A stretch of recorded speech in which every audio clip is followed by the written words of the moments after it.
Short ಮೂವಿಗಳನ್ನ ಮಾಡಿಕೊಂಡು ಹಲವಾರು ಜನಕ್ಕೆ ಪರಿಚಯ ಇರ್ಬೋದು. ಸೊ ಪ್ರಿಯಾ ಸವದಿ ಅಂತ ಹೇಳಿ ಇತ್ತೀಚೆಗೆ ಒಂದು ಘಟನೆ ನಡೀತು. ನಿನ್ನೆ ತಾನೇ ಒಂದು ಘಟನೆ ನಡೀತು, ನೇಹಾ ಅವರ ಕೊಲೆ ಪ್ರಕರಣ.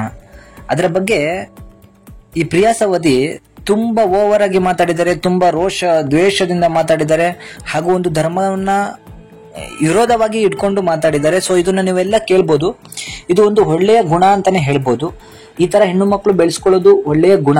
ಆದರೆ ಧರ್ಮವನ್ನ ವಿರೋಧ ಮಾಡೋದನ್ನಲ್ಲ, ಹೆಣ್ಣಿನ ಮೇಲೆ ಮೃಗದಂತೆ ಎಗರುವ ಗಂಡಸರನ್ನ ಹೆದರಿಸುವಂತಹ ಗುಣವನ್ನ ಹೊಂದ್ಕೊಳ್ಳೋದು ಹೆಣ್ಣು ಮಕ್ಕಳಿಗೆ ಇರಬೇಕಾದಂತಹ ಒಂದು ಗುಣ. ಅದು ಇವರಿಗೆ ಇದೆ. ಆದ್ರೆ ಇದು ಯಾವಾಗ ಇವರಿಗೆ ಬಂತು ಅಂತ ಹೇಳಿದ್ರೆ, ಒಬ್ಬ ಕಾರ್ಪೊರೇಟರ್ ಮಗಳು, ಒಬ್ಬ ದುಡ್ಡಿರುವಂತಹ ಒಬ್ಬ ಶ್ರೀಮಂತನ ಮಗಳು ಕೊಲೆ ಆದಾಗ ಇವಳಿಗೆ ರೋಷ ದ್ವೇಷ ಎಲ್ಲ ಕೂಡ ಬಂತು. ಇದನ್ನು ನಾವು ಎಲ್ಲರೂ ಕೂಡ ನೋಡಿದ್ವಿ. ಈ ಹಿಂದೆ ಸೌಜನ್ಯ ಅನ್ನೋ ಒಂದು ಹುಡುಗಿ ಕೊಲೆ ಆಗತ್ತೆ, ಅವಳ ಮೇಲೆ ಅತ್ಯಾಚಾರ ಆಗತ್ತೆ, ಅವಳನ್ನ ಹಿಂಸೆ ಕೊಟ್ಟು ಸಾಯಿಸಿರ್ತಾರೆ. ಸೊ ಅವಳ ಮೃತದೇಹ ಬೆತ್ತಲೆಯಾಗಿ ಸಿಗತ್ತೆ.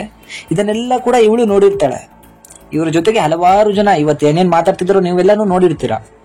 ಈ ಪ್ರಿಯಾ ಸವದಿ ಅವತ್ತೆಲ್ಲೋಗಿದ್ಲು, ಅವತ್ತೇನಕ್ಕೆ ಇವಳಿಗೆ ರಕ್ತ ಕುದಿಲಿಲ್ಲ, ಅವತ್ತೇನಕ್ಕೆ ಇವಳಿಗೆ ಕುಂಕುಮ ನೆನಪಾಗ್ಲಿಲ್ಲ, ಅವತ್ತೇನಕ್ಕೆ ಹೆಣ್ಮಕ್ಳ ಬಗ್ಗೆ ಇವಳಿಗೆ ಗೌರವ ಉಕ್ಕಿ ಬರ್ಲಿಲ್ಲ. ಆ ಹೆಣ್ಣು ಮಗಳ ತಾಯಿ ಒಬ್ಳೆ ಬೀದಿ ಬೀದಿ ಅಳ್ತಿದ್ದಾಳೆ ನ್ಯಾಯಕ್ಕೋಸ್ಕರ. ಇದುವರೆಗೂ ಕೂಡ, ಇಂದಿನವರೆಗೂ ಕೂಡ ಆ ಆರೋಪಿಗಳು ಸಿಕ್ಕಿಲ್ಲ, ಆ ಅಪರಾಧಿಗಳು ಸಿಕ್ಕಿಲ್ಲ, ಅವ್ರಿಗೆ ಯಾವುದೇ ರೀತಿಯಾದಂತಹ ಶಿಕ್ಷೆ ಕೂಡ ಆಗಿಲ್ಲ. ಅದರ ಬಗ್ಗೆ ಯಾರು ಕೂಡ ಮಾತಾಡ್ಲಿಲ್ಲ. ಇವಳು ರೀಲ್ಸ್ ಗಳನ್ನ ಮಾಡ್ಕೊಂಡು, ಇವಳು ಶಾರ್ಟ್ ಮೂವಿಗಳನ್ನ ಮಾಡ್ಕೊಂಡು ಎಲ್ಲ ಕಡೆ ವೈರಲ್ ಆಗಿದ್ಲು. ಇವತ್ತೇನು ಹುಬ್ಳಿಲಿ ನಡೆದ್ಬಿಡ್ತು, ಇವಳಿಗೆ ಮೈಕೈ ಎಲ್ಲ ಉರಿದ್ಬಿಡ್ತು. ಯಾಕಂದ್ರೆ ಒಬ್ಬ ಮುಸ್ಲಿಂ ಯುವಕ ಮಾಡಿದಾನೆ. ಸೊ ಇವಳಿಗೆ ಅಲ್ಲಿ ಸಾಯಿಸಿರೋದು ಇಂಪಾರ್ಟೆಂಟ್ ಬರ್ತಾ ಇಲ್ಲ, ಇವಳಿಗೆ ಬುರ್ಕದ ಬಗ್ಗೆ ಯೋಚನೆಗಳು ಜಾಸ್ತಿ ಆಗ್ತಾ ಇದೆ. ನಿನಗೆ ಅಷ್ಟು ಗೌರವ ಇದ್ದಿದ್ರೆ ಹೆಣ್ಣು ಮಕ್ಕಳ ಮೇಲೆ. ರುಕ್ಸಾನಾನು ಕೂಡ ಮೊನ್ನೆ ಒಬ್ಬ ಹಿಂದೂ ಯುವಕನಿಂದ ರೇಪ್ ಆಗ್ಬಿಟ್ಟು ಸತ್ತೋದ್ಲು. ಅದು ರೇಪ್ ಅಂತ ಹೇಳ್ಬಾರ್ದು, ಕೊಲೆ ಆಗ್ಬಿಟ್ಟು ಸತ್ತೋದ್ಲು.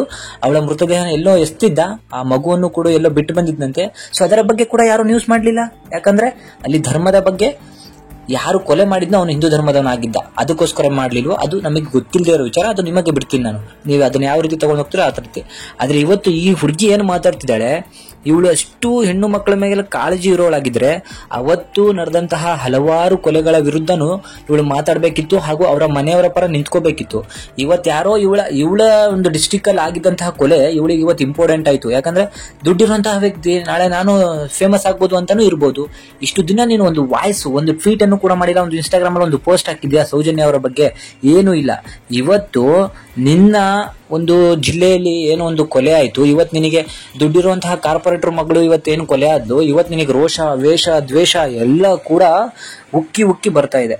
ಬಡವ್ರ ಮನೆ ಮಕ್ಕಳಲ್ಲ, ಅವ್ರ ಹೆಣ್ಮಕ್ಳಲ್ವಾ? ಅವತ್ತೆಲ್ಲೋಗಿದ್ದೆ ನೀನು ಅಂತ ರೋಷ ದ್ವೇಷನೇ ಹೊಂದಿರೋಳಾಗಿದ್ರೆ ನಿಂತ್ಕೋ, ಸೌಜನ್ಯ ಕೇಸಲ್ಲೂ ನಿಂತ್ಕೋ. ಇವತ್ತು ಹೆಂಗೆ ಆರೋಪಿಗೆ ಶಿಕ್ಷೆ ಕೊಡಿಸ್ಬೇಕು ಅಂತ ಹೇಳಿ ಹೆಂಗ್ ಒಗ್ಗಟ್ಟಾಗಿದ್ದೀರೋ ಅವಳಿಗೂ ಕೂಡ ನಿಂತ್ಕೊಂಡು ಒಗ್ಗಟ್ಟಾಗ್ಬಿಟ್ಟು ನ್ಯಾಯ ಕೊಡಿಸಿ, ನಿಮಗೆ ತಾಕತ್ತಿದ್ರೆ. ಸೋಷಿಯಲ್ ಮೀಡಿಯಾನ ನಿಮಗೆ ಬೇಕಾದವರಿಗೆ, ನಿಮಗೆ ಬೇಕಾದಂತೆ ಬಳಸ್ಕೋಬೇಡಿ ದಯವಿಟ್ಟು. ಆಗಿರೋದಂಥದ್ದು ಏನಾಗಿದೆ ಅದನ್ನ ಮಾತ್ರ ಹೇಳಬೇಕು, ಅದಕ್ಕೆ ಮಾತ್ರ ನ್ಯಾಯ ದೊರಕಬೇಕು. ಇದು ನಮ್ಮ ಈ ವಿಡಿಯೋದ ಅಭಿಲಾಷೆ. Thank you.